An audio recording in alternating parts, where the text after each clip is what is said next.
Welcome to this explainer. Today, we're completely stripping away the Hollywood myth of the Titanic. Look, we've all heard the story, right? A tragic, unavoidable accident on a freezing ocean night. But honestly, the truth is much darker, and from an engineering standpoint, far more fascinating. We are going to reveal the fatal design choices and hidden weaknesses that were literally engineered into this massive vessel long before she ever even left the dock. So, did the iceberg really sink the Titanic? I know, it sounds crazy to even ask. It challenges everything we think we know about the story. But as you'll see today, the iceberg was really just a trigger. What actually doomed the ship was an engineered catastrophe. It was a series of invisible failures just waiting for the exact right moment to strike. Okay, let's dive right into this. To understand how this happened, we're going to break down the anatomy of this disaster into 5 parts: the illusion of safety, anatomy of a system, the chain reaction, speed and confidence, and finally, the engineering legacy. Let's start with part 1, the illusion of safety, dismantling the myth. You know, it's so easy to look at a giant, hulking structure of steel and just assume it's completely invincible. But there is a huge, stark contrast between public perception and engineering reality. The myth tells us it was one giant mistake, just a terribly unlucky night. But major disasters, they almost never happen from a single flaw. The reality is, they happen when a bunch of perfectly reasonable choices align in just the wrong way to create a deeply fragile system. We have to stop viewing the Titanic as this grand symbol and start seeing it for what it was: a system. Think of it kind of like taking a rickshaw on a really long trip. If the engine, the brakes, the tires all have these small, hidden weaknesses, the vehicle might actually seem completely fine on a smooth road. But the second the road gets rough and the driver has to react quickly, that's when those small weaknesses stack up and the whole system breaks. Moving on to part 2, anatomy of a system, the 5 first principles of engineering failure. To understand the physical principles of how ships actually work and fail, we need a mental roadmap of the invisible forces at play. First, systems fail where parts meet. Second, protection has limits. Third, materials change under stress. Actually, it's a lot like a plastic bottle becoming brittle when you leave it in the freezer. Fourth, collisions cause chain reactions. And fifth, margin matters. Let's really focus on that last one for a second: margin. Margin is simply extra capacity. Imagine carrying groceries into your house. If you carry exactly one bag in each hand and both bags are filled to the absolute top, you have 0 margin. If a handle snaps, you drop everything. Why? Because you lack the margin to absorb surprises. Good design is all about margin, not just basic function. And I really want to emphasize this point: size is not safety. The Titanic's massive size completely masked its underlying fragility. Imagine a row of buckets tied together.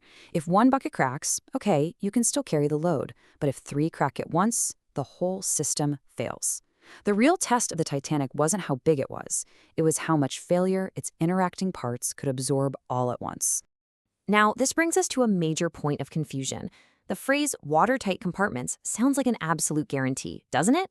But protection on paper is very, very different from engineering reality. It's kind of like a house where water starts flooding into the kitchen. Closing the kitchen door definitely helps contain it, but only until the water rises above the door frame. Delay is not prevention.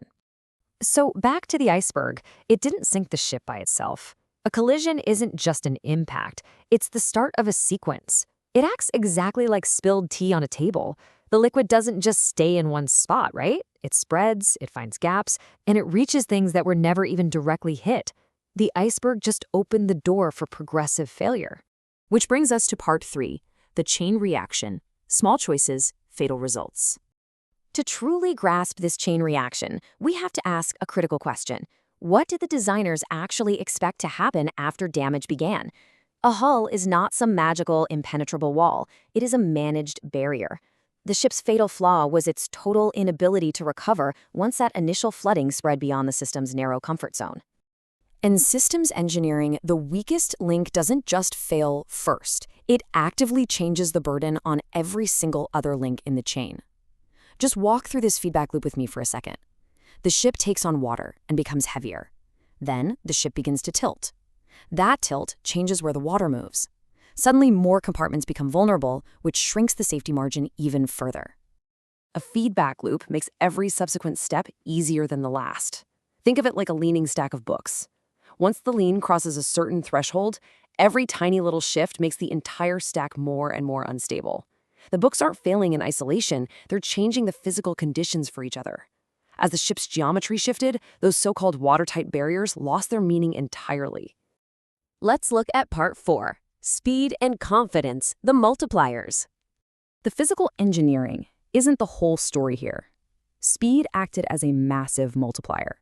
Speed isn't just a number on a dial. It's a variable that dictates time. Because the ship was moving so fast, the impact energy was way harder to absorb. The time between the problem and the fatal consequence was drastically shortened. Basically, it robbed the ship's massive structure of the precious time it needed to settle and recover, giving that chain reaction absolutely unstoppable momentum. But there was another multiplier at play: the hidden danger of confidence. A design is never just made of steel. It's also built on belief. Confidence actively changed the decisions of the builders and the operators. It acted like this big, heavy, impressive lock on a fundamentally weak doorframe. The highly visible features get all the credit, while the hidden weaknesses do all the actual damage. So the absolutely crucial point is this: the Titanic's incredibly impressive reputation encouraged a kind of blind trust. But trust is completely useless in engineering unless it is backed up by real physical capacity. In the end, their own optimistic assumptions betrayed them. And finally, part 5, the engineering legacy, universal lessons for modern systems. Let's see how all of this builds into universal takeaways that we can actually use today. Look at how these pieces fit perfectly together. Damage was always possible, containment had strict physical limits, and stability completely depended on balance. But most critically, the margin was limited and time was short. The ship wasn't just hit and sunk, it was hit, destabilized, and rapidly pushed past the incredibly narrow range where its defenses still actually functioned. Ultimately, a system fails when its backup layers are not independent enough. Compare the Titanic to, say, a medical clinic that relies on a single backup generator to keep its vaccines cold. If the power goes out, the temperature rises, and then that one generator fails to start, the whole system collapses. Protection that depends on everything going perfectly right is really only protection on paper. Small choices become fatal when they reduce the system's ability to tolerate surprise. This is the core lesson here. The engineering choices of the Titanic didn't necessarily create a bad ship.